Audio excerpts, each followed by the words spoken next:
That was Bruce Jenner, Olympic athlete, decathlete as a matter of fact, the greatest athlete in the world in 1976 as a man, but telling Diane Sawyer for 2 hours on Friday night, an edited down interview done earlier this year, that even since he was a little kid, he's always felt that he was actually then a girl, now a woman, and he's in the process of becoming a woman.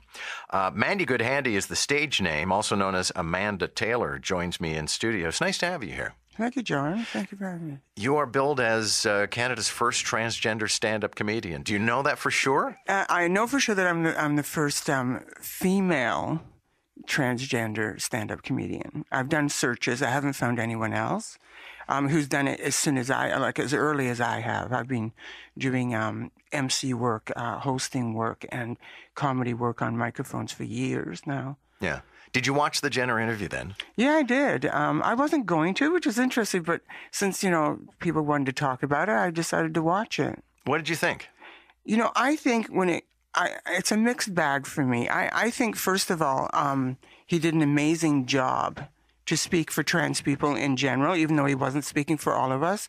My feeling is, John, whenever anyone is out there speaking about trans issues, that's more awareness towards trans people and that we actually exist and that we have feelings and we're just like everybody else. So I think from that angle, it was quite beautifully done, actually, because it's difficult, John, especially involving the family.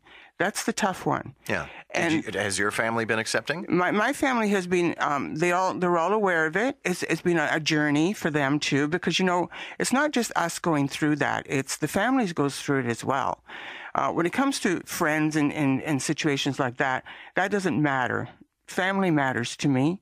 So they've been pretty good about it. Yeah. And I mean, for a lot of trans people, if you just show up at a new workplace as Mandy Goodhandy, or also known as Amanda Taylor, and good morning, I'm a woman, then nobody's ever even going to know, are they?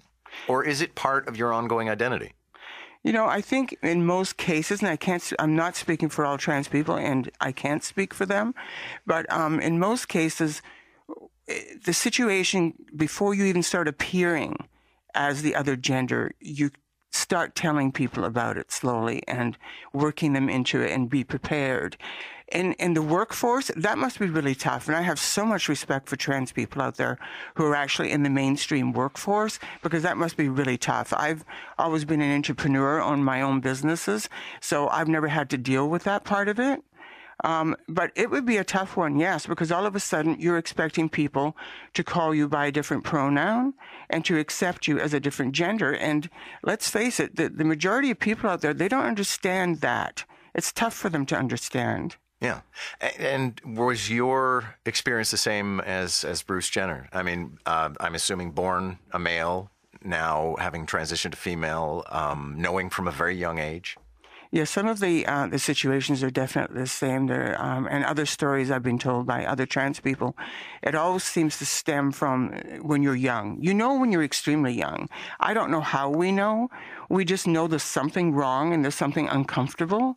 And we're thinking, okay, we're being forced to act and be something we're not. And so it becomes this major acting role throughout your whole life. Like when I just felt that I was a girl. It was just natural for me. And then when I had to learn, when I started going to school, that if I want to survive, I've got to learn how to be a boy. And I had to memorize the way boys walk, the way they talk, the way they act, the way they react to certain things.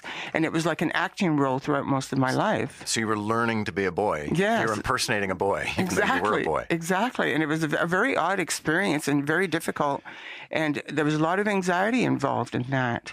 Do you think that all of this is making a difference, or are people who are not particularly enthusiastic about, for example, Bruce Jenner or someone like yourselves, are just keeping their mouths shut because they know it's not politically correct anymore? I think it's a mixture of a lot of those things. There are a lot of well-meaning people out there who support trans people, and thank you to those people. There's people out there that do not, but they can't really vocalize it because of the political correctness. I mean, I'm afraid afraid myself. I don't know what to call trans people, even myself, and I'm a trans person. It keeps changing every week, and it's very frustrating. It's funny that you mention that, but you're right. I mean, it doesn't matter. I talk about the issue, and I hear from trans people and non-trans people, and they complain about the adjectives, or they complain about the fact that some people don't go completely through with the transition. But I guess at the end of the day, it's, whatever makes somebody happy and doesn't hurt anybody else. Well, this is the thing, and it's also about education, John, and a lot of trans people out there are so busy pointing and bullying other people into believing and thinking the way they do. They're doing exactly to other people what people have been doing to them, and they're not seeing it themselves. And it's like we're all individuals. You can't tell another trans person how they should be, what kind of a transition they should be going through, or how they should be as human beings. And we're at the point now where there's he, she, and now there is they, which is someone who doesn't want to be either gender. And the thing with the interview, if you don't mind me getting back to Bruce Jenner's interview, the positive side, definitely the fact he's out there, and anyone who's speaking for trans people and trans issues, we need that. We really need that out there. But the situation is he left us confused. And I was confused, and I'm thinking, are you he, she, they? You've given us no name. And it's almost like they were leading us through the interview, making it look like he was going to come out dressed. Yeah.